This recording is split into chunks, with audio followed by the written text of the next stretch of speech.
లక్ష్మణుడు వచ్చి తిరగబడవాయా దశరథ మహారాజు మీద, చంపేస్తానంటే నువ్వు ఒప్పుకోలేదు, ధర్మం పట్టుకున్నావు.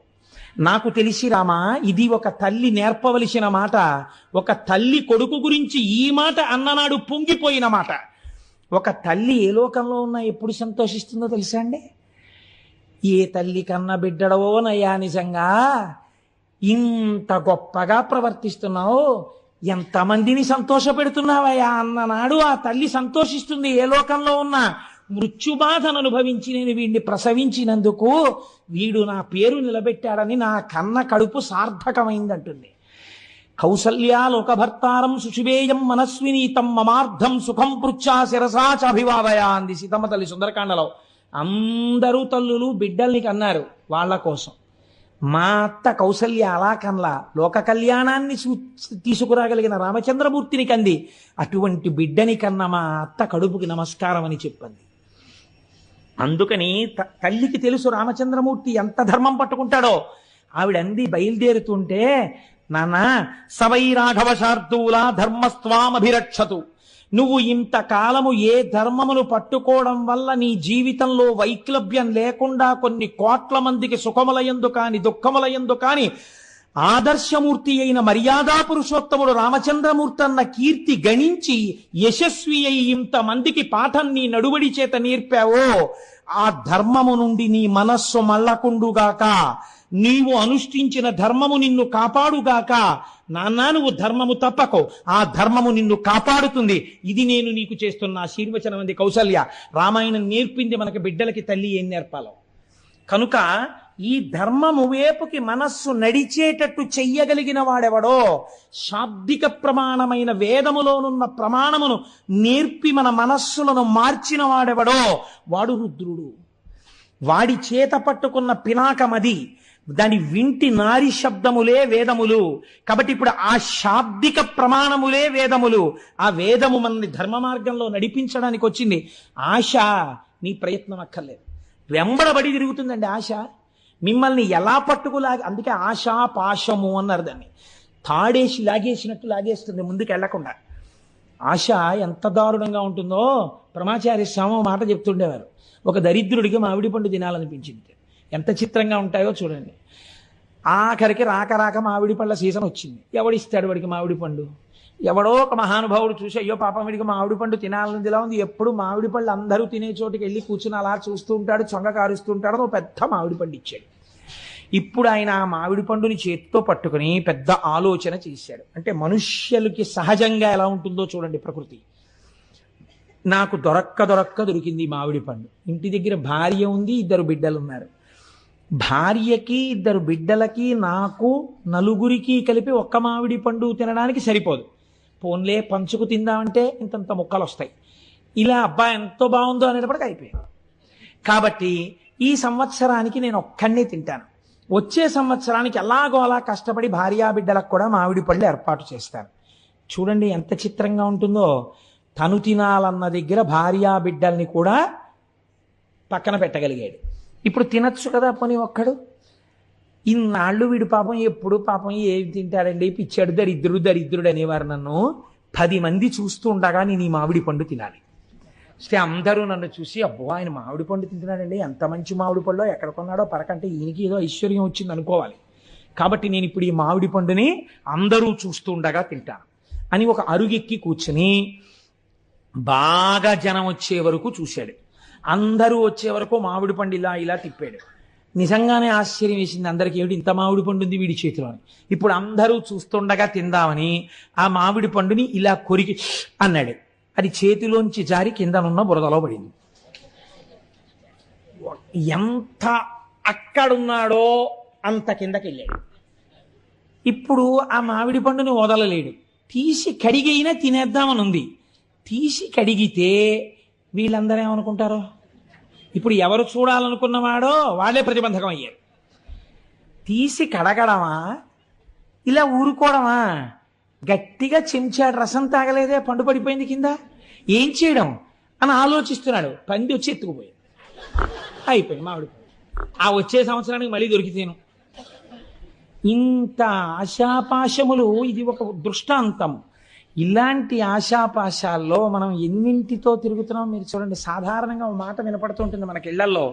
ఎక్కడికైనా వెళ్ళినప్పుడు వాళ్ళ ఇంటికి ఫంక్షన్కి వెళ్తున్నాం కదా, అదేంటి ఇలా పెడితే ఏం బాగుంటుంది, ఈ చీర కట్టుకోనా బాబాయ్, వాళ్ళ మీద ఎందుకు, ఈ ఈ ఈ ప్యాంట్ వేసుకోనా అంటే నా మీదే కదా, ఈ ప్యాంట్ వేసుకోనా, ఈ షర్ట్ వేసుకోనా, ఇలా బెల్ట్ పెట్టుకోనా, ఇలా టక్ చేసుకోనా, ఇలా స్ప్రే కొట్టుకోనా, అదేంటి మంచి గాడీ డిజైన్ ఉన్న షర్ట్ వేసుకోనా, ప్లెయిన్ షర్ట్ బాగుంటుందా, ఆయన ఫుల్ హ్యాండ్స్ వేసుకోనా, హాఫ్ హ్యాండ్స్ వేసుకోనా, ఇన్ని అడుగుతాడు.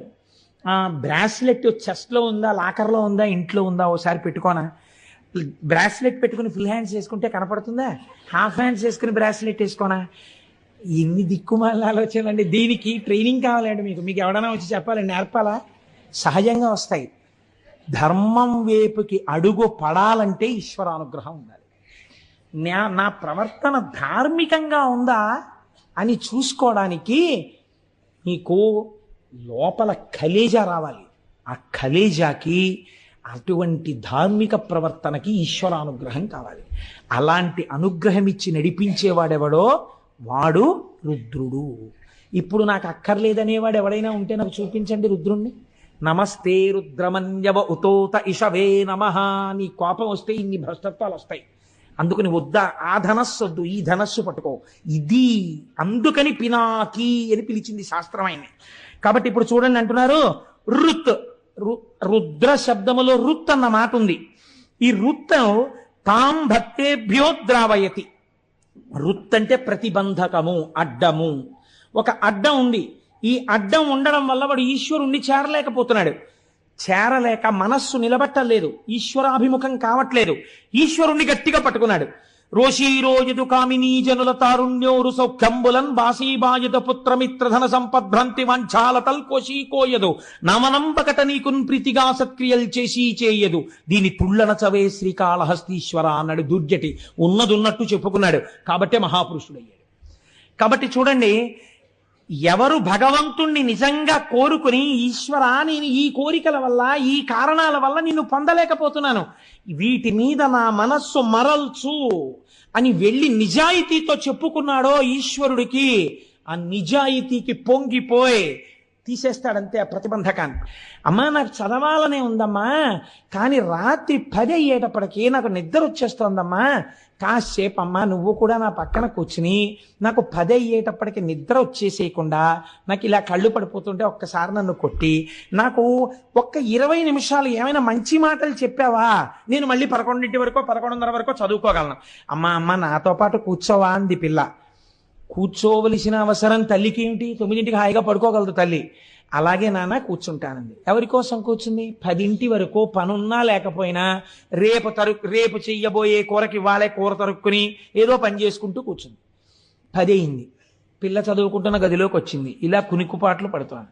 లేపి ఓ గుక్కెడు టీయో కాఫీయో పాలో ఇచ్చి, కాసేపు నాన్న మీ నాన్నగారు ఎంత సంతోషపడిపోతారో, నీకో మంచి ర్యాంక్ వస్తే నాన్నగారు ఏమన్నారో తెలుసా, తల్లిగాడు తెల్లగా ఉంటాడు, వాడికి నేను 2 జతల గాజులు చేయిస్తాను, నా తల్లి 2 జతల గాజులు వేయించుకుంటే దాని రంగు మీద గాజులు అందమే కనపడదు, నా తల్లి బంగారం కన్నా గొప్పది అని మీ నాన్నగారు మురిసిపోతారు. మీ నాన్నగారు నీ చేతులకి 2 జతల గాజులు తెచ్చినప్పుడు ఎంత పొంగిపోవాలి. మరి నువ్వు కష్టపడి చదవద్దు? చదవాలి కదా నాన్న, నువ్వు 11:30 వరకు చదవ. అమ్మా ఇంకా నువ్వు 20 నిమిషాలు కూడా అక్కర్లేదు, ఇంకో 15 నిమిషాలు వేస్ట్, నువ్వు పడుకో నేను చదువుకుంటానని చదివేసుకోండి. అమ్మ ఏం చేసింది? ఏది లక్ష్యమును చేరడానికి ప్రతిబంధకమో దాన్ని తీసేసింది. మీకు ఈశ్వరుణ్ణి చేరడానికి ఏది ప్రతిబంధకమో, నమస్తే రుద్రమన్యవ ఉతోత ఇషవే నమః అని అభిషేకం చేస్తే, పారాయణ చేస్తే రుద్రాన్ని, శివాష్టోత్తరం చదివితే ఆయన ఆ ప్రతిబంధకాన్ని తీసేస్తాడు. ఇది రుద్రః, ఇది రక్షణ కలిగినటువంటి. అందుకని నమస్తే రుద్రమన్యవ అంటూ వెళ్ళి ఆ చేతిలో ధనస్సును రుద్రశబ్దంతో కలపడం వెనకాల కారణం అది. ఇప్పుడు రోదయతి శత్రువున్ రుద్రః, ఇప్పటి వరకు మిమ్మల్ని ఏడిపించిన వారు లేదా లోకమునకు శత్రువులైన వాళ్ళు, అంటే ఈశ్వరుడు ప్రతిపాదించినటువంటి ధర్మమునకు విరుద్ధమైన మార్గములో ప్రవర్తించడమునందు మమేకమైన వారు, అటువంటి వారిని ఏడిపించేవాడు. అంటే మాకు ఒంట్లో బలం ఉంది కదా అని తిరిగారు రాక్షసులు, అంటే ఈశ్వర మార్గమును విస్మరించిన వారు, వాళ్ళని మట్టు పెట్టగలిగిన వాడు, వాళ్ళని ఏడిపించగలిగిన వాడు. రుదం రోదనం ద్రావయతీతివా రుద్ర. నీకు అపారమైనటువంటి దుఃఖం ఉంది ఒక కారణం చేత, అది ఏదైనా కారణం కావచ్చు. ఇప్పుడు మీరు ఒక్కటి మాత్రం వేదాంతంలో జ్ఞాపకం పెట్టుకోండి, చేసిన పాపమునకు ఏడవవలసినదే ఎవడైనా. అది ఆ ఏడుపు ఎలా ఉంటుంది అంటే, మీకు బాగా ఏ వస్తువు ప్రీతిపాత్రమైతే ఆ వస్తువు జోలికి విడితే బాగా ఏడవగలరు. అంటే పెద్ద పాపం ఉందనుకోండి, చాలా కాలం విడిపించాలంటే ఆ వస్తువు జోలికి వెళ్ళాలి కదండి. ఈశ్వరానుగ్రహం బాగా ఉందనుకోండి, శాశ్వతంగా దూరం చేయకుండా మీ కళ్ళ ముందే ఉంచి మీకు లేనిది చెయ్యొచ్చు ఒక్కొక్కసారి. ఇలా కూడా జరుగుతుంటుంది లోకంలో చిత్రం. ఎలా చెప్పండి? తన కొడుకే ఫోన్ చేశాడు. ఏం నాన్న బాగున్నావా అన్నాడు. నాన్నగారండి ఏం చేస్తున్నారండి అన్నాడు కొడుకో. ఏం చేస్తున్నానా? భోజనం చేస్తున్నాను రా అన్నాడు. నాన్నగారండి ఏం వండింది అమ్మ ఇవాళ అన్నాడు. అమ్మ వంకాయ అల్లం కారం పెట్టి వండిందిరా, ఎంత బాగుందో అన్నాడు. నాన్నగారండి మాకు ఇక్కడ పెడతారండి హాస్టల్లో గడ్డి, మీరు అక్కడ చెప్తుంటే నా నోరు ఊరిపోతుంది నాన్నగారండి అన్నాడు. ఇక్కడ కొడుకు తండ్రి యొక్క కన్నుల వెంట నీళ్లు కారి ఇంకా వెయ్యకే ఆ కూర అన్నాడు. ఎందుకన్నాడు? కొడుకు తనతో కలిసి ఆ కూర తినలేకపోయింది అన్నారు. శంకరుడు ధనస్సు పట్టుకుంటే ఇంత స్తోత్రమా, వేదంలో ఇన్ని మంత్రాలు రావడమా, ఎందుకు రావాలి అని అడిగారు. అడిగితే కారణం చెప్పారు. పినాక త్రిపుర దహన కాలే శరజ్వాలా జాలైర్నాకం పిహితవాన్ పినాక తదా మీరు ధనుస్వాత్ అన్నారు. లోకమునందు ఎక్కడా లేని రీతిలో బంగారు పర్వతమైనటువంటి మేరు పర్వతాన్ని తన చేతిలో ధనస్సుగా పట్టుకుని నిలబడిన నాడు, అటువంటి ధనస్సు యొక్క కాంతుల చేత సమస్త లోకములు కప్పబడిపోయి రాత్రనక పగలనక బంగారు కాంతి యందు అన్ని లోకములు ఎప్పుడు ప్రకాశించాయో అలా ధనస్సు చేతిలో ఎవడు పట్టుకున్నాడో వాడి చేతి ధనస్సే చిత్రం. అలా ఎవ్వరూ పట్టుకోలేరు. అలాంటి ధనస్సు పట్టుకున్నాడు కాబట్టి నిన్ను పినాకి అని నీ చేతి ధనస్సుని స్తోత్రం చేస్తున్నావు అన్నారు. మా గురువు గారు పినాకి అన్న మాటని ఎంత అనుభవించారో తెలియదు, కానీ వారి కొడుక్కి పినాకపాణి అని పేరు పెట్టుకున్నారు. కాబట్టి ఇన్ని విషయాల్ని సమన్వయం చేస్తూ మనకి పెద్దలు అన్నారు, ఆయన చేతిలో ఉన్న ధనస్సుని ఇన్ని రకములుగా ఉద్ధరించగలదు. కాబట్టి ఆ ధనస్సుని చూడడం, ఆ ధనస్సు గురించి చెప్పిన రుద్రాన్ని పారాయణ చెయ్యడం, ఆ రుద్రంతో అభిషేకం జరుగుతుంటే చక్క ప్రశాంతంగా కూర్చుని వినడం, అది ఇది కాదు, నీకు చేతనైతే చక్కగా నువ్వే కూర్చుని చదువుకుని మురిసిపోవడం నేర్చుకో. అందులో నిజంగానండి అనువాకాలు పెడతాయి.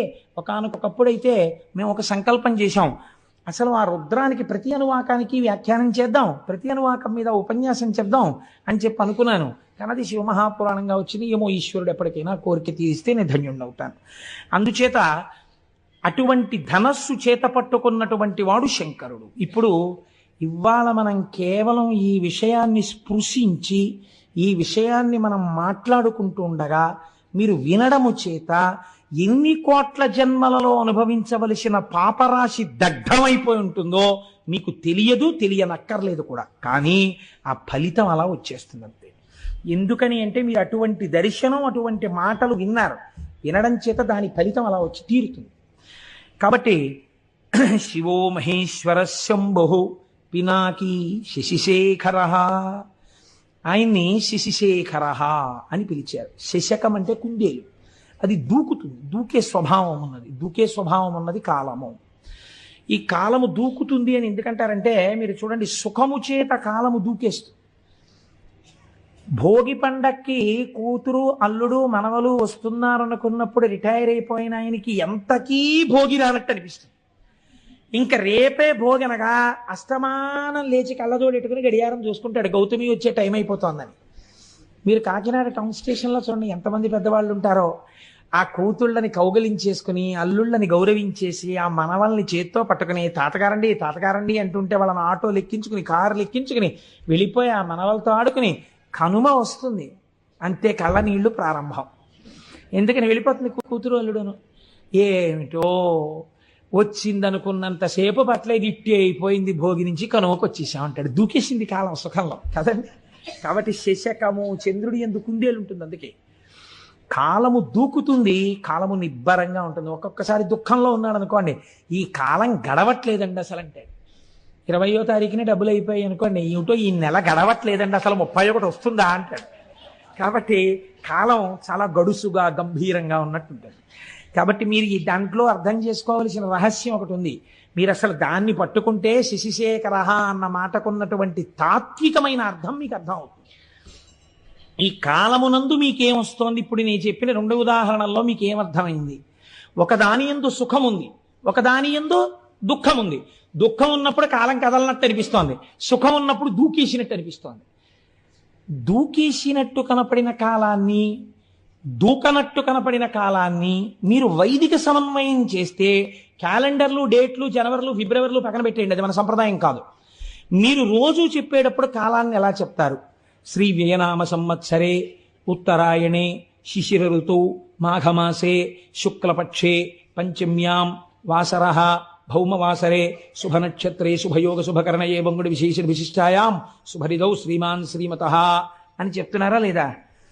ఈ తిథులు ఎలా వస్తున్నాయి? శుక్లపక్షే అని చెప్తున్నారా? శుక్లపక్షం దేనివల్ల వస్తుంది? చంద్రుడి యొక్క కళలు వృద్ధి పొందితే శుక్లపక్షం వస్తుంది. చంద్రుడి యొక్క కళలు జారిపోతే కృష్ణపక్షం వస్తోంది. ఒక శుక్లపక్షం ఓ కృష్ణపక్షం వస్తే ఓ నెల వస్తోంది.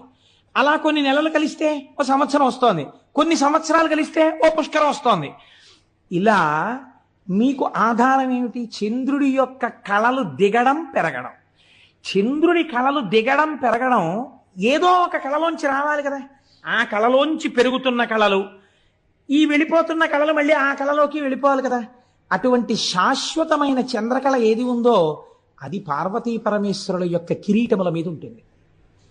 ఇప్పుడు ఈ కాలాన్ని మీరు దేని పెట్టి కొలుస్తున్నారో ఈ కాలమంతా ఆయన కిరీటం మీద ఒక ఆభరణం అయి ఉంది. కాలం ఆయనకి ఆభరణము, మీరు కాలమునకు వశులు. ఎంత తేడా వచ్చింది చూడండి.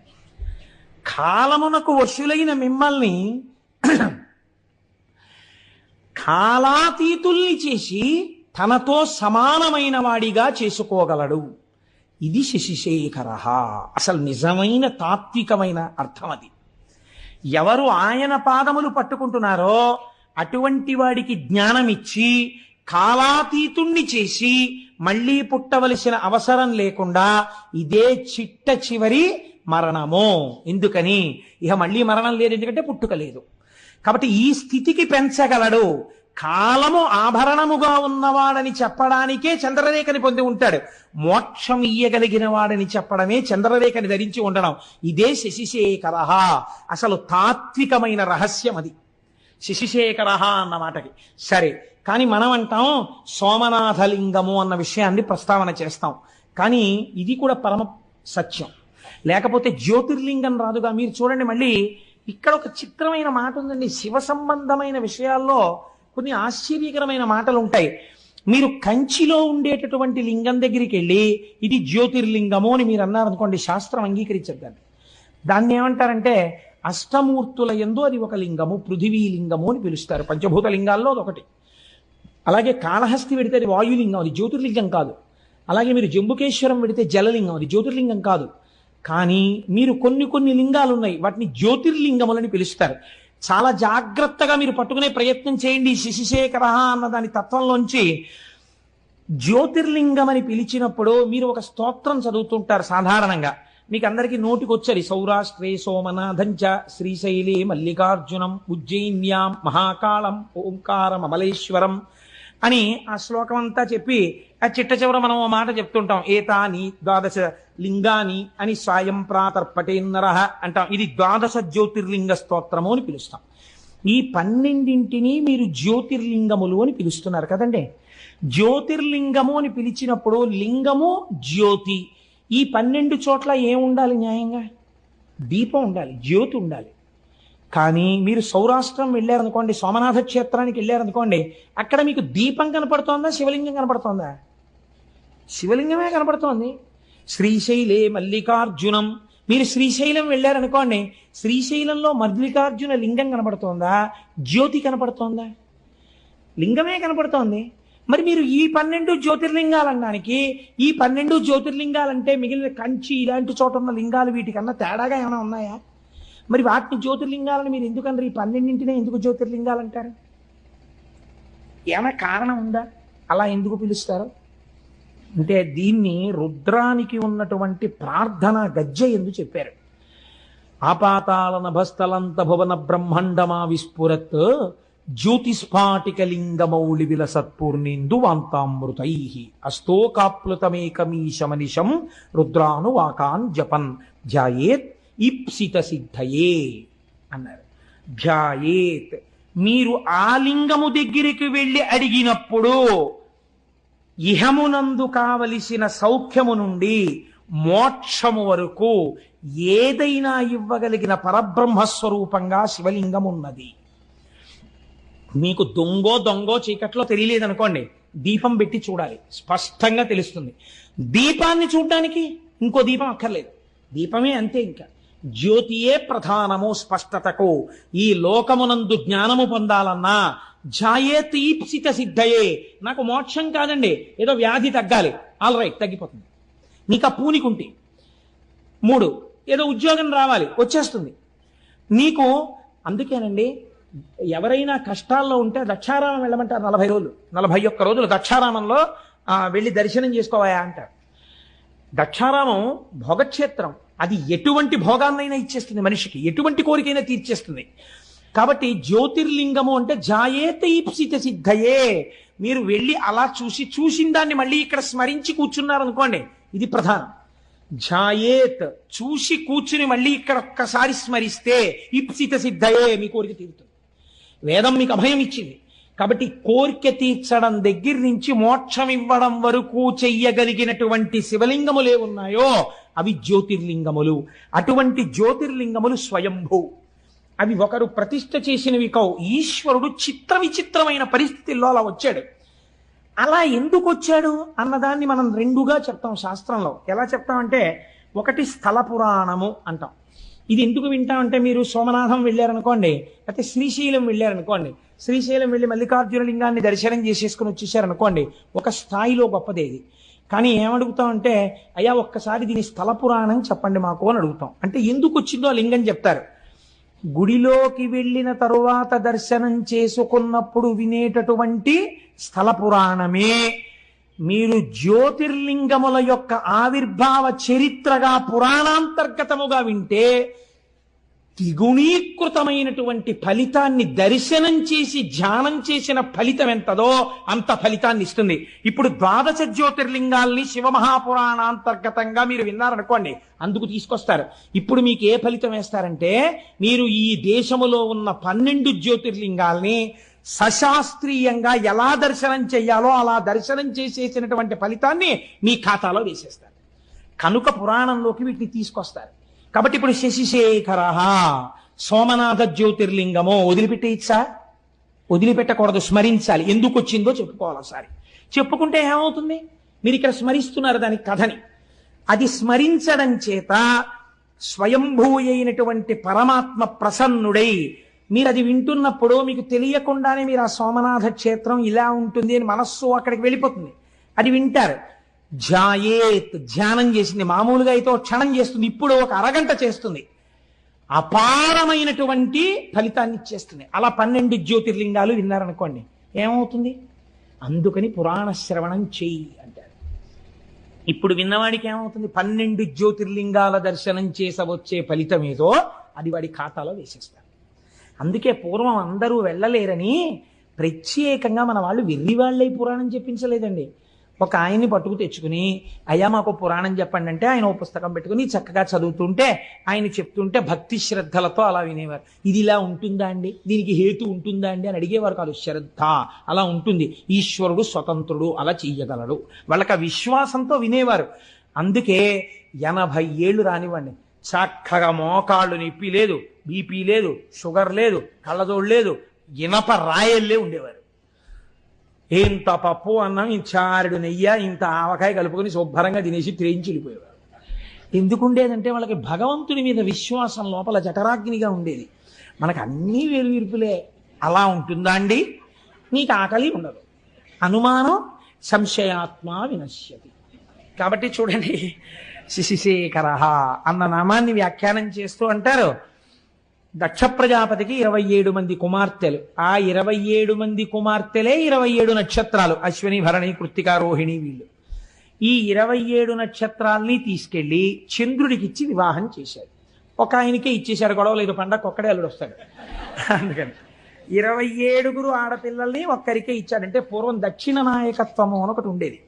మీరు నన్ను క్షమించండి, నేను పురాణాంతర్గతంగా ఇలాంటి మాట అనకూడదని అండం ఎందుకు అంటున్నాను, ఒక దక్షిణ నాయకత్వాన్ని సమర్థించడానికి. అనుకోండి, విజయనగర సామ్రాజ్యాన్ని పరిపాలించినటువంటి రామరాయల వారు అప్పుడప్పుడు ఏదైనా ఊరిడితే ఆ ఊళ్ళో తరణిపోలిన పిల్లలు కనపడుతుండేవారట. దక్షిణ నాయకత్వం అంటే అలా ఉండేది. అంతమంది భార్యలతో ఉండేవారు. దశరథ మహారాజు గారికి 365 మంది భార్యలు ఉండేవారు. అలా పూర్వం ఆ దక్షిణ నాయకత్వం ఉండేది. అందుకని 27 ఆడపిల్లల్ని ఒక్క ఆయనకి ఇచ్చేసాడు ఆయన. ఈ 27 మంది భార్యలతో చంద్రుడు పాణిగ్రహణం చేసిన వాడు ఏం చెయ్యాలి? చక్కగా సంతోషంగా 27 మందితోటి కలిసిమెలిసి ఉండాలి. ఏదో ఒక ఆయన తాను రోజు పడక గదిలోకి వెళ్ళి చూసినట్టు, దానివల్ల గొడవలు వస్తున్నట్టు నువ్వు అలా ప్రవర్తించకని బుద్ధి చెప్పాడు వెంకటేశ్వర స్వామి వారికి. శ్రీదేవి వంకకు చిలిపిగా చూడకు, అలమేలు మంగకు అలకరానీయకు, ముద్దుసతులిద్దరిని ఇరువైపులా చేర్చి ఏ గొడవ లేకుండా హాయిగా నిద్రపో శేషశైలావాస శ్రీ వెంకటేశ. ఆయన ఎలా పడుకోవాలో, భార్యలతో ఎలా సర్దుకోవాలో ఈయన పాఠం చెప్పి అలా నిద్రపోమని చెప్పాడు. అదో విచిత్రం.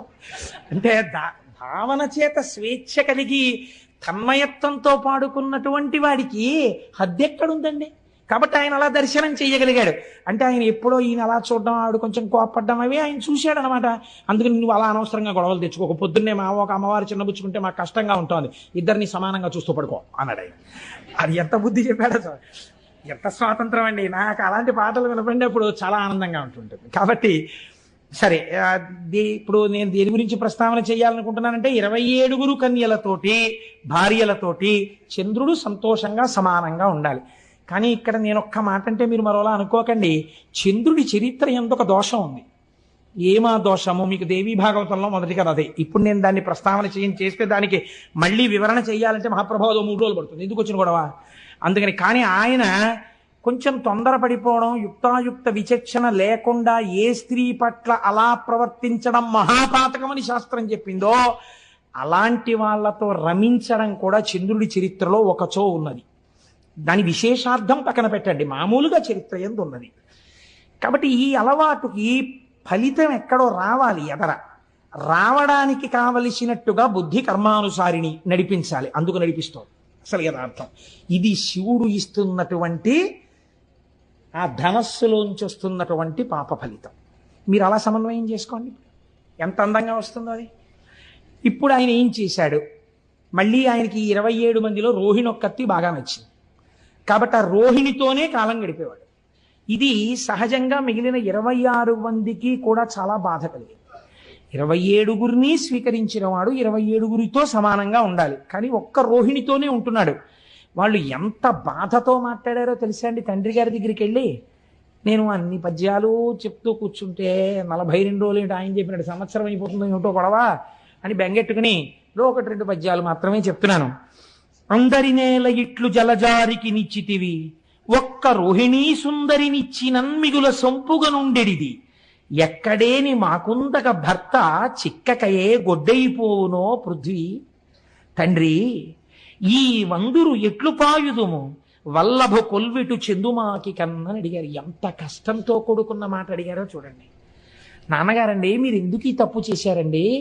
మా 27 మందిలో ఒకవేళ రోహిణియే అందగత్తేమో, రోహిణిని ఒక్కదాన్ని చంద్రుడికి ఇచ్చి అంత చందమామ లాంటి మొగుడు రావాలంటారు కదా, చందమామ లాంటి మొగుడిని పొందడానికి మేము అర్హులం కావేమో, అంత అందగత్తెలం కాదేమో, అందుకేనేమో రోహిణి మీద ఉన్న ప్రీతి మా మీద లేదు. అంత అందమైన కూతురుతో పాటు అందం లేని మమ్మల్ని కూడా ఎందుకు ఇచ్చారు నాన్నగారు? కన్యాదానంలో మీ బాధ్యత అయిపోతుందని ఇచ్చారా?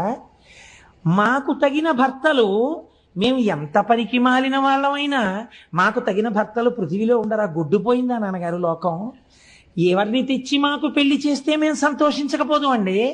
భర్త యొక్క మనస్సు చూరగొనని మా జన్మ మాకెంత బాధగా ఉందో తెలుసా నాన్నగారు? ఎంత గొప్పగా మాట్లాడారండి వాళ్ళు, ఎంత అందమైన పద్యం పడిపోయిందో చూడండి. నాన్నగారండి, గొడ్డుపోయిందా లోకం? మమ్మల్ని ఎందుకు ఇచ్చారు నాన్నగారు? చంద్రుడికి 27 మందిని ఒక్కతే అందంగా ఉంది, అందమైన రోహిణితో ఆయన ఉంటున్నాడు. అసలు మా జన్మలో మేము భర్త గారితో కలిసి ఉండి భర్త గారు మా వల్ల సంతోషపడ్డారన్న రోజు మా జీవితంలో మేము చూస్తామా నాన్నగారు అన్నారు. దీనికి వాళ్ళు చేసిన పాపం ఏమిటండి? తండ్రి మనస్సు ఈ మాట విన్నప్పుడు ఎంత కుందుతుంది. కాబట్టి ఆయన చరచరాలేసి అసలే దక్ష ప్రజాపతి ఎదర వీరభద్ర విజయం వస్తుంది కదా, గబగబా పంచ పైకి పట్టుకుని చంద్రలోకానికి వెళ్ళాడు. ఆయన అల్లుడు గారు ఎదురొచ్చారు, తీసుకొచ్చారు, కూర్చోబెట్టారు. కూర్చోబెట్టిన తర్వాత అబ్బాయి నీ పరిస్థితి అంతా బాగోలేదయా, నీకు 27 పిల్లలు ఇచ్చాను. ఇచ్చినప్పుడు చక్కగా మామయ్యగారండి బాగున్నారండి, చక్కగా ఉంటుందండి, మీరు వచ్చినప్పుడు ఎంత సంతోషంగా ఉంటారో చూద్దరుగానండి అన్నావు. నీ మీద అప్పుడే పితూరీలు ప్రారంభమయ్యాయి. ఒక్క రోహిణితో ఉంటున్నావుట. ఇలా ఉండడానికి వీల్లేదు. 27 పిల్లల కంటి వెంట నీళ్లు రాకూడదు, అందరినీ సమానంగా చూసుకో. చూస్తావా? అసలు దక్ష ప్రజాపతి. తప్పకుండా మామయ్యగారండి అన్నాడు. అయిపోయింది. అమ్మా నేను చెప్పానమ్మా, ఇంకా మీకేం ఇబ్బంది ఉండదు, ఈ మాట మీరు సంక్రాంతికి వచ్చినప్పుడు సంతోషంగా వస్తారు అని వెళ్ళిపోయాడు దక్ష ప్రజాపతి. అంటే నిజంగా సంక్రాంతి అనుకోకండి, నేను ఒక మాట అన్నానంతే. ఇప్పుడు వెళ్ళిపోయిన తర్వాత మళ్ళీ ఎవరో వచ్చి చెప్పారు, పాపం 26 అలాగే ఏడుస్తున్నారండి, మీ అల్లుడు గారి ప్రవర్తనలో ఏమీ మార్పు లేదు, ఎక్కడ చూసినా రోహిణితోటే ఉంటాడు, మిగిలిన 26 మంది జోలికి ఎప్పుడూ వెళ్ళాడు. పాపం ఓసారి మీరు చెప్పారు, ఆయన వినడు, ఏమిటో వాళ్ళ బతుకు అంతేనా అన్నారు. అనేటప్పటికి ఇప్పుడు ఆయనకి ఎందుకు కోపం వచ్చిందంటే నా మాట వినలేదని కోపం వచ్చింది. ఆయన ఎటువంటి ఆలోచన వచ్చిందో చూడండి. ఆ కోపంలో క్షయవ్యాధి ఉన్నటువంటి వాడికి తొందరగా దగ్గరగా వెళ్ళడానికి, ఆ ఉచ్ఛ్వాస నిశ్వాసలని లోపలికి పీల్చడానికి, వారి నోటి ఎంగిలిని తన నోటిలోకి తీసుకోవడానికి ఎవరు ఇష్టపడరు, ఎందుకంటే వీళ్ళకి క్షయ వస్తుందని. కాబట్టి ఆయన అన్నాడు, నీ విశృంఖలత్వానికి నేను అడ్డు వేస్తాను, కాబట్టి నువ్వు క్షయవ్యాధి పీడితుడవగుదువుగాక. ఆయన ఉద్దేశం ఏమిటి? పూర్వం సంతోషపడినట్టు రోహిణి కూడా నీ దగ్గరికి రానివ్వదు, క్షయ వచ్చింది కాబట్టి. ఇప్పుడు శుశ్రూష చేయడానికి భార్యలని మాత్రం మిగిలిన వాళ్ళని పిలుస్తావు, నీ బతుకు బయటెడుతుందన్నాడు. క్రోధంలో అదుపు తప్పిన మాట వచ్చేసింది మామగారు నోటి వెంట. వచ్చి నువ్వు క్షయవ్యాధి పీడితుడు వగుదువుగాక అన్నాడు. ఈయనకి క్షయవ్యాధి వచ్చింది, కానీ దేవతలందరికీ భోజనాలు పోయి ఉపవాసాలు చేసి న్యూరోబియాన్ ఇంజక్షన్లు చేయించుకోవాల్సి వచ్చింది. వాళ్ళందరూ నీరసపడిపోయారు. ఇదేమిటండి, చంద్రుడికి క్షయవ్యాధి వస్తే దేవతలకి నీరసం రావడం ఎందుకు అంటే ఇక్కడ ఒక పెద్ద మర్మం ఉంది. చంద్రుడు బాగా ప్రకాశిస్తే ఆయన యొక్క అనుగ్రహం చేత ఓషధులు ప్రకాశిస్తాయి. ఓషధులు బాగా ప్రకాశిస్తే ఆ ఓషధులతో కూడినటువంటి ద్రవ్యములతో యజ్ఞం చెయ్యాలి. ఈ యజ్ఞంలో ఓషధుల్ని కూడా వేస్తే ఈ హవిస్సులు దేవతలు తీసుకుంటారు. దేవతలు తీసుకుని వాళ్ళ ఆకలి తీరితే మనకి మంగళములను ఇస్తారు. దేవతలకి హవిస్సులు లేవు, లోకాలకి మంగళాలు లేవు. ఇటు వీళ్ళు మాడిపోయారు, అటు వాళ్ళు మాడిపోయారు. ఎందుకు వచ్చింది ఇదంతా? చంద్రుడికి క్షయవ్యాధి వచ్చింది. కాబట్టి ఇప్పుడు ఇది ఎవరి సమస్య అయి కూర్చుంది? చంద్రుడి వ్యక్తిగత సమస్య కాదు, అన్ని లోకాల సమస్య. ఎంత చిత్రంగా పరిణమించిందో చూడండి విషయం. ఇప్పుడు వీళ్ళందరూ మాట్లాడుకున్నారు. అత్రి మహర్షిని పిలిచారు. అందరూ కలిసి చతుర్ముఖ బ్రహ్మగారి దగ్గరికి వెళ్ళారు. పెద్ద ఆయన పాపం ఆయన్ని అడుగుతారు అందరూ. ఆయన దగ్గరికి వెళితే చూడండి, మనం సాధారణంగా ఓ మాట అంటాం, ఏమండి వీడు ఇలా తప్పు చేశాడు, కొంచెం చేయనంటే వీడికి చెయ్యాలి ఉపకారం. వీడికండి చెయ్యాలి? మీరు తండ్రి, మీరు మర్చిపోయారేమో, వీడు చేసిన తప్పుడు పనులన్నీ నాకు బాగా గుర్తున్నాయి. ఎంత ఏడిపించాడంటే బృహస్పతిని, నాకు తెలీదా? ఆ రోజు నేనే కదా చతుర్ముఖ బ్రహ్మని జోక్యం చేసుకున్నాను. వీడికి అసలు ఇటువంటి ఇది రావాలి, బాగా వచ్చింది నాళ్ళకి, మామగారు బలి చేపించాడు. కానీ ఇగో వీళ్ళ కోసం ఓ మార్గం చెప్పక తప్పదు అని చెప్తాడు. చూసారా ఓ పెద్ద ఆయన, అలాగే చెప్పాడు బ్రహ్మగారు. ఆ పద్యం వినండి ఎంత గొప్పగా పడిందో. పరకాయ ప్రవేశం చేసి అత్యంత సహజమైన రచన చెయ్యడం అంటే అది. అయినను లోక సౌఖ్యమును నారసి చెప్పెదా. వీడు తుంటరవాడు, వీడికి చెప్పకూడదు అసలు, వీడి క్షయవ్యాధితో బాధపడినా గొడవేం లేదు. అయినను లోక సంక్షేమం కోసం చెప్తారు. ఇటు మీరు అటు వాళ్ళు బాధపడుతున్నారు కదా, అందుకు చెప్తానన్నాడు బ్రహ్మగారు. ఆ ప్రభాసమాన్యూనత రాఘహారియగు నొద్దిక వీడత చేరి శంకరున్ పూనిక కొల్చుచున్ తపసభూని వసించిన కొన్ని నాళ్లకి గ్లానిని మాన్పగాగలదు కాలహరుండు దృఢంబు పొండికన్. నేను చెప్తున్నాను రా ఉపాయం. ఏహీ లేదు, వీడు ప్రభాస క్షేత్రానికి వెళ్ళాలి. వెళ్ళి సముద్రపు ఒడ్డున ఉంది అది. అరేబియా మహాసముద్రం అని ఇప్పుడు మనం పిలుస్తున్నామే, ఆ సముద్రపు ఒడ్డుకు వెళ్ళి కూర్చుని ఆ ప్రభాస క్షేత్రంలో ఓ గుంట తవ్వి అందులో ఒక పార్థివలింగాన్ని పెట్టుకుని పంచాక్షరీ మహామంత్ర జపాన్ని మృత్యుంజయ మహామంత్రంతో కలిపి అనుష్ఠానం చేయాలి. ఎందుకని? క్షయం వచ్చేసింది కాబట్టి మృత్యుంజయ మంత్రంతో కలిపి అనుష్ఠానం చేయాలి. ఎంత శాపం ఉన్నా ఇటు బ్రాహ్మణ వాక్కుని కాపాడి అటు వీడు చచ్చిపోకుండానూ కాపాడాలంటే పరబ్రహ్మమునకు తప్ప వేరొకడికి సాధ్యం కాదు. కాబట్టి శంకరుడు మాత్రమే చెయ్యాలి ఈ పని. వీడిని పార్థివలింగాన్ని అర్చన చెయ్యమనండి అన్నారు. ఆ మాట చూడండి. ఉద్దిక వీడట చేరి బ్రహ్మగారు మాట్లాడేటప్పుడు ఈయన్ని అండం. ఆ చికాకుంది చంద్రుడి మీద, ఆయనకి కోపం ఉంది, అందుకని వీడిని అక్కడికి వెళ్ళమనండి. ఎంత బాగా అన్నాడు చూడండి. ఒద్దిక వీడట, అక్కడైనా బుద్ధిగా కూర్చోవాలి. మళ్ళీ అక్కడికి వెళ్ళి కూర్చుని ఏదో పనులు మొదలెట్టకూడదు, మళ్ళీ ఏదో శాపాలు తెచ్చుకోకూడదు, మళ్ళీ నా దగ్గర రాకూడదు. ఉద్దిక అక్కడ కూర్చుని శివుడి గురించి ఆరాధన చేయమనండి, హోమనండి అక్కడికి. అలాగేనండి బాబాయ్ అన్నాడు ఇప్పుడు అని. ఇప్పుడు బయలుదేరి ప్రభాస క్షేత్రం చేశాడు. ఏం చేస్తాడు? చేసిన పాపం అనుభవించాలి, వచ్చింది శిక్ష. కాబట్టి ఇప్పుడు అక్కడ కూర్చుని పంచాక్షరీ మహామంత్రాన్ని మృత్యుంజయ మహామంత్రంతో అనుసంధానం చేశాడు. ఇది ప్రసన్నుడు అంటే ఎవడు వ్యాధినిచ్చాడో వాడే శివాశర వ్యాయాతవతయానో రుద్రమృడయా రక్షించాలి. ఇప్పుడు వెళ్ళి కూర్చుని జపం మొదలెట్టాడు. కొన్ని కోట్ల జపం అయిపోయిన తరువాత చంద్రోద్భాసిత శేఖరే స్మరహరే గంగాధరే శంకరే సర్పైర్భూషిత కంఠకర్ణ వివరే నేత్రోద్ధవైశ్వానరే దంతిత్వకృత సుందరాంబరధరే త్రైలోక్య సారే హరే మోక్షార్థం కురు చిత్త వృత్తి మమలాం అంతైస్తు కింకర్మభిః అంటారు శంకరాచార్యుల వారు. అటువంటి స్వరూపంతో భగవానుడు శంకరుడు ప్రత్యక్షమయ్యాడు. స ఉమ పార్వతీ సహితుడై ప్రత్యక్షమయ్యాడు. క్షయవ్యాధితో శుష్కించిపోయి ఉన్నాడు చంద్రుడు. ఏం నాయనా ఏమిటి నీ అభీష్టం అని అడిగాడు. అయా నాకు క్షయవ్యాధి తగ్గిపోవాలండి అన్నాడు. ఇప్పుడు నీ క్షయవ్యాధి పోతుంది అని పరమాత్మ అనగలరు అంటే ఎవరి మాట పోయింది? దక్ష ప్రజాపతి మాట పోయింది. అంటే నే శాపం పెట్టేవాడిని, నువ్వు రక్షించేవాడివా అంటాడు. కాబట్టి ఇప్పుడు ఇద్దరిని దృష్టిలో పెట్టుకోవాలి. అటు పెద్ద ఆయన మాట నిలబడిపోవాలి, ఇటు పిల్లాన్ని రక్షించాలి. ఇంత తప్పు చేసి ఉన్నవాడైనా తన పాదములు పట్టుకుంటే బుద్ధిని కూడా సంస్కరించాలి. అందుకే ఆ తర్వాత చంద్రుడు 27 భార్యలతో సమానంగా లేడన్నటువంటిది లేదని చెప్పడానికి ఉదాహరణే చంద్రమానంలో మీరు చెప్తున్న తిథులు కదండి. అంటే చంద్రమానంలో ఎలా జరుగుతున్నాయి తిథులన్నీ? చంద్రుడు కూడుతున్నాడు కదా నక్షత్రాలతోటి. కాబట్టి ఇప్పుడు బుద్ధిని మార్చాడు. అదే కదండి, మరి అందుకేగా రుద్రశబ్దం వాడారు మీరు. ధర్మం వైపుకు మారుస్తాడు బుద్ధిని అనే కదా మీరు రుద్రశబ్దం వాడారు. కాబట్టి ఇప్పుడు ఏం చేశాడు? బుద్ధిని ముందు మార్చి అటు పెద్ద ఆయన మాట నిలబెట్టాలి దక్ష ప్రజాపతి.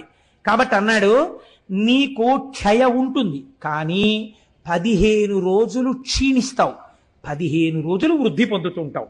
కాబట్టి ఇంకా క్షయ పూర్తిగా లేదు కాబట్టి నశించిపోవు, ఎప్పుడూ హాయిగా ఉంటావు. సరికదా పిల్లాడా?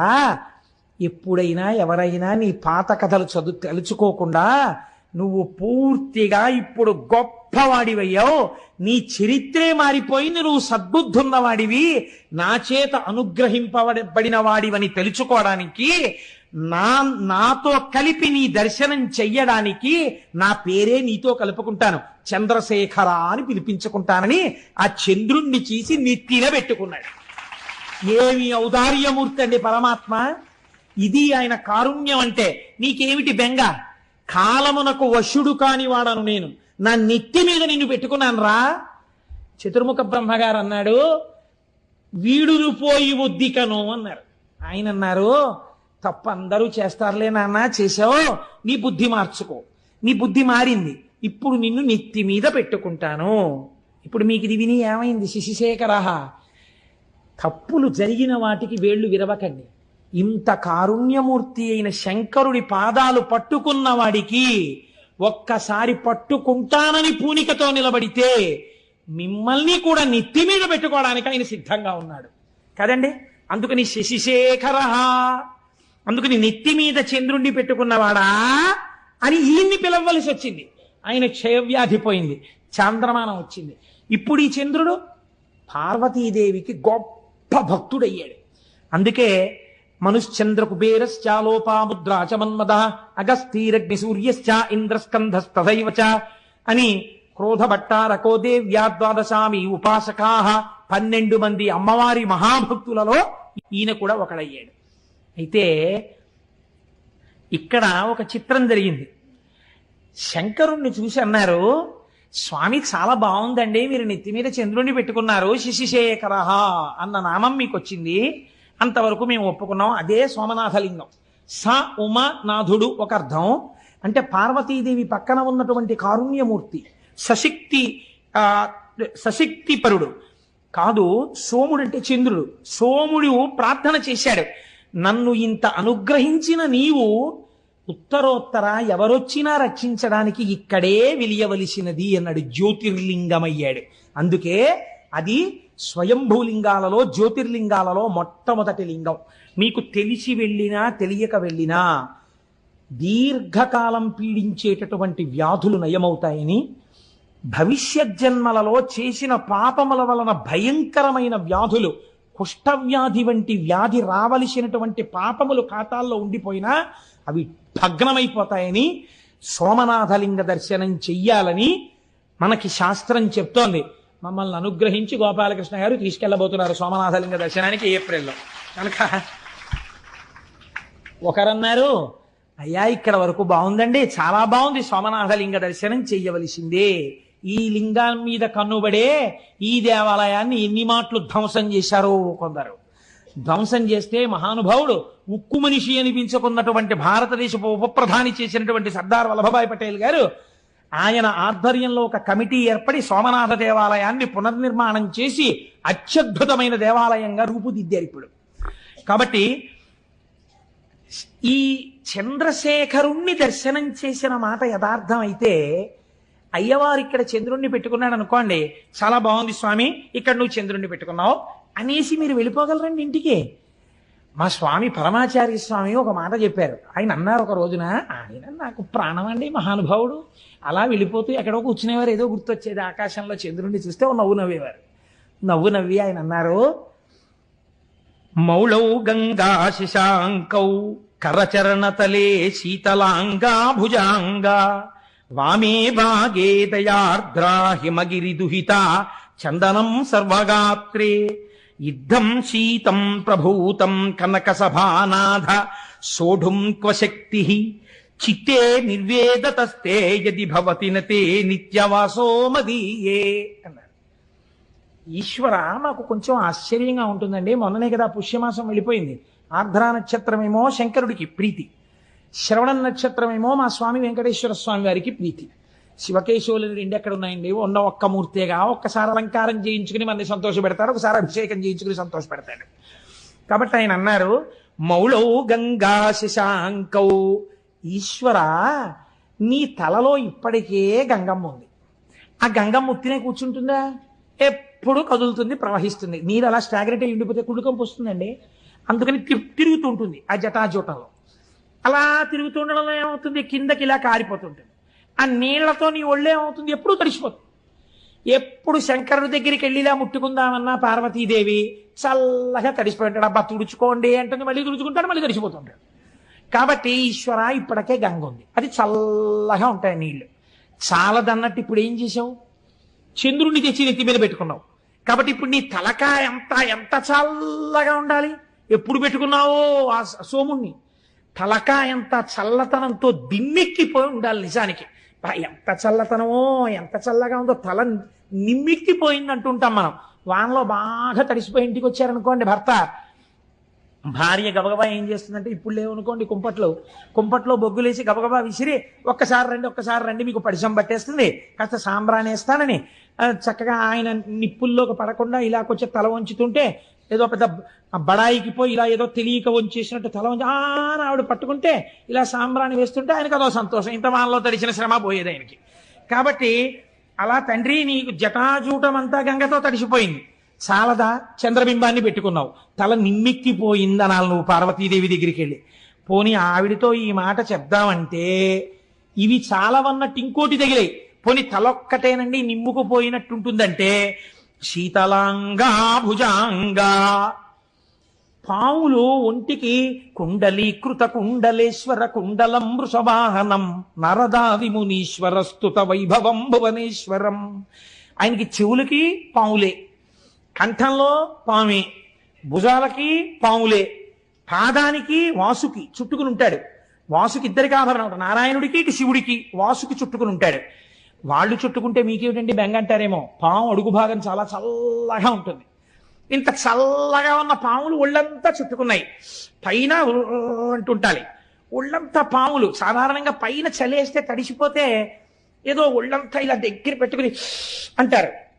ఇవి చలి, ఒళ్ళంతా ఇవే. వీటిని ఏమైనా అన్నా అంటే ఇంకా ఇంకా పాకుతాయి, ఇంకా చలి. ఒళ్ళంతా చల్లగా ఉంటుంది. పోన్లేవయ్యా, ఎవడైనా ఏం చేస్తాడు ఇంత చల్లగా ఉంటే? మరోలా అనుకోకండి, మర్యాదకి చెప్తున్నాను. ఉత్తర క్షణంలో ఉష్ణాన్ని పొందాలంటే వెళ్ళి భార్యను ఆలింగనం చేసుకోవాలి, కాస్త వెచ్చటి సుఖాన్ని పొందాననుకోవాలి. పోనీ అలా వెళ్ళి నువ్వు మీ ఆవిడ్ని కౌగిలించుకున్నావు అనుకో, ఆవిడిటువంటిది. వామే భాగే దయార్ద్రా హిమగిరి దుహిత. ఆవిడ హిమవంతుడి కూతురు.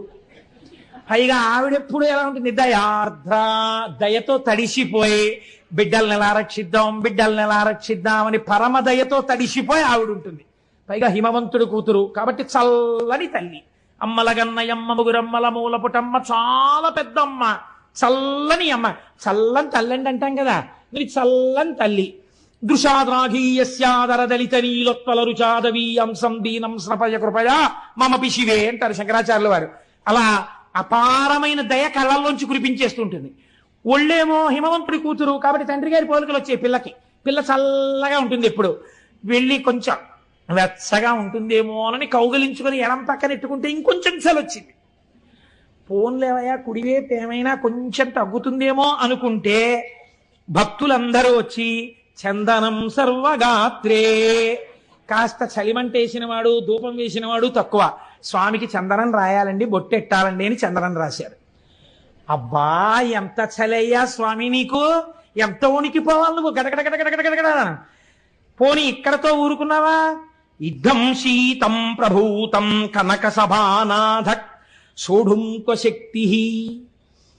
అందరూ పుష్యమాసంలో హేమంత ఋతువులో బయటికి రావడానికి కూడా ఇష్టపడక చలేసేస్తోందని దుప్పట్లు కప్పుకుని ముసుగెట్టుకు పడుకుంటే నీ నెత్తి మీద ధారాపాత్ర పెట్టి చాలదన్నట్టు సన్నటి ధార ఇలా ఉనికిపోతూ. పోని చక్కగా ఏదో మా స్వామి శ్రీమన్నారాయణుళ్ళ చక్కగా నీకేమైనా సుప్రభాతం చెప్పి చామంతి పూల దండలేసి నీకు చక్క ధూపం వేసి పొద్దున్నే బాలభోగం అని ఏమైనా వేడిగా కట్టు పొంగల్ చక్ర పొంగల్ తీసుకొచ్చి పెడతారా? నీకు అభిషేకాలు మొదలెడతారు పొద్దున్నే. పాపం నీకు పూజ ఎప్పుడు, నీకు అలంకారం ఇప్పుడు 11 అయ్యాక. తెల్లారకట వీళ్ళందరికీ మాత్రం స్వెట్టర్లు వేసుకుంటారు, మంకీ క్యాప్లు పెట్టుకుంటారు, గుళ్ళోకి వస్తారు. వీళ్ళు మాత్రం తలకో చెంబు నీళ్లు పట్టుకొచ్చి నీ మీద పోసేస్తుంటారు. అయ్యయ్యో ఈశ్వరా, ఎంత చలయ్యా నీకు పరమాత్మ. సోఢుంక శక్తి, ఇంత చల్లగా ఉందే నీ పరిస్థితి, ఎలా తట్టుకుంటున్నావయ్యా వణకకుండా అని వెంటనే అన్నారు. నాకు అర్థమైంది ఎందుకు నీకు శక్తి వచ్చిందో తెలుసా? చిత్తే నిర్వేదతస్తే యది భవతి నతే నిత్యవాసో మదీయే. ఎప్పుడు ఆశలతో కోరికలతో ఏడుస్తూ దుఃఖంతో అటు పరిగెడుతూ ఇటు పరిగెడుతూ వేడెక్కిపోయిన నా హృదయంలో కూర్చుని కూర్చుని ఈ వేడి తగిలి ఇంత చల్లతనానికి సరిపోలేదు, అందుకే ఇంత చల్లవన్నీ పెట్టుకున్నావు అన్నారు. ఎంతటి కారుణ్యమూర్తివయ్యా శశిశేఖర. చంద్రశేఖరుడిగా కూడా ఇక్కడ కూర్చోవడం వల్ల ఇంత చల్లతనం నీకు సరిపోలా, వేడెక్కిపోయావు మా చిత్తముల యందుండేటటువంటి సెగకి. కాబట్టి మేము ఇటువంటి వాళ్ళం తండ్రి, మా మనస్సులు ఎలా చల్లబడతాయి? నువ్వు ఒక్కసారి కారుణ్యంతో ఇలా చూడు, శశిశేఖర అని చెప్పుకున్నాం కదా, మా మనస్సులు చల్లబడేటట్టుగా మమ్మల్ని అనుగ్రహించు అని అద్భుతమైనటువంటి శ్లోకాన్ని శశిశేఖర శబ్దానికి అనుసంధానం చేస్తారు. సరే, ఇవాళ ఇక్కడ వరకు చెప్పారు. దీని తర్వాత ప్రస్తావన చేస్తే కష్టం కనుక 8:30 కనుక రేపటి రోజున రేపు ఒక పరమాద్భుతమైన, ఎలాగో మొదలు పెట్టేశాను కాబట్టి ఓపెన్ చేస్తాను, ఇంకిక్కడి నుంచి వరుసగా మీకు 12 జ్యోతిర్లింగ దర్శనం.